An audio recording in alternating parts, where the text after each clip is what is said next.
Aujourd'hui, nous allons aborder un sujet qui nous concerne tous, la douleur. Moi, j'ai commencé à m'intéresser à ce sujet il y a quelques années, lorsque j'ai eu un accident de moto, alors qui n'était pas très grave, je me suis simplement cassé le premier métacarpien.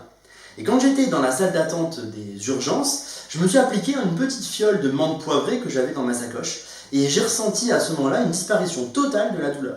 Alors c'était évidemment très agréable et puis aussi un petit peu surprenant, et donc j'ai cherché à comprendre un peu mieux comment les huiles essentielles agissaient sur notre perception douloureuse. Et bien c'est exactement la synthèse de ces études que je vous propose tout de suite de découvrir.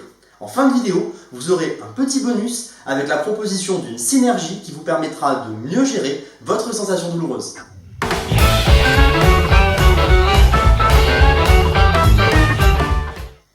En préambule, il est important de rappeler que la douleur est très souvent la manifestation d'une cause plus profonde et que vouloir simplement s'attaquer à la manifestation sans régler la cause primaire ne peut pas être une stratégie durable.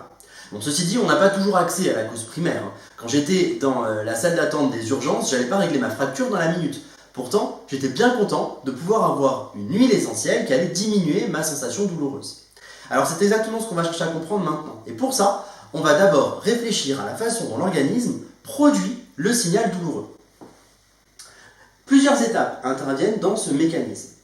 Dans la première étape, il va y avoir une lésion tissulaire qui va générer une production de molécules chimiques, très souvent des molécules inflammatoires, qui vont ensuite être détectées par un neurone. Ce neurone va émettre un courant électrique qui va arriver au niveau de la moelle épinière, où le signal sera transmis à un autre neurone qui va propager le signal jusqu'au cerveau, où on aura conscience de la douleur.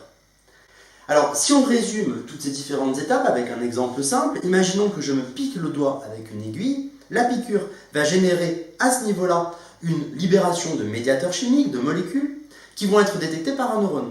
Ce neurone va émettre un courant électrique qui va se propager dans tout le membre supérieur jusqu'à la moelle épinière, puis il sera transmis au cerveau, où là, je percevrai la sensation douloureuse. Alors, une fois qu'on a en tête toutes ces étapes, on peut plus facilement comprendre comment les huiles essentielles agissent sur ce processus. En réalité, les huiles essentielles vont pouvoir bloquer le processus à différents niveaux. Par exemple, certaines huiles essentielles vont ralentir la production de ces fameux médiateurs chimiques de l'inflammation ou de la douleur. D'autres molécules vont pouvoir également bloquer la perception de ces molécules par le neurone. D'autres enfin vont agir au niveau de la moelle épinière et la dernière catégorie pourra agir au niveau du cerveau. Si on résume, vous remarquez donc que les huiles essentielles pourront avoir potentiellement 4 cibles sur le trajet de la douleur. Alors quelles sont les huiles essentielles efficaces sur la douleur ? Eh bien, vous avez sur cette diapo différentes huiles essentielles qui vont avoir des cibles, parfois communes, parfois uniques. Alors je ne m'attarde pas tellement sur cette image. Si vous voulez en savoir plus, je vous invite à consulter le blog du laboratoire Doumagne. Je mettrai le lien dans le descriptif de la vidéo afin d'avoir plus de renseignements et de mieux comprendre comment les huiles essentielles agissent et sur quelles cibles elles le font. Vous remarquez également que certaines huiles essentielles vont agir à plusieurs niveaux. La menthe poivrée, par exemple, pourra agir à la fois sur la détection des molécules chimiques au niveau périphérique, mais également sur la transmission au niveau de la moelle épinière, et enfin sur la perception au niveau cérébral. Donc des huiles essentielles sont très efficaces sur la douleur. Alors, avec toutes ces données, qu'est-ce qu'on fait concrètement ? Eh bien, je peux vous proposer une synergie qui contient 5 huiles essentielles et qui va pouvoir agir sur votre perception douloureuse. Alors attention, assurez-vous bien de pouvoir utiliser ces huiles essentielles. Certaines ont des contre-indications, peuvent également présenter des interactions médicamenteuses et ça, il vous appartient de bien vérifier que vous puissiez supporter ce mélange. On peut être surpris par exemple de trouver l'arbre à thé dans cette synergie qui n'est pas tellement réputée pour avoir une action antidouleur.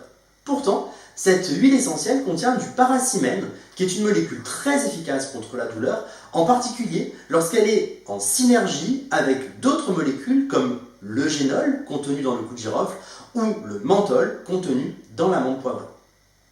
Et bien voilà, j'espère que vous comprenez mieux comment les huiles essentielles peuvent modifier notre perception douloureuse.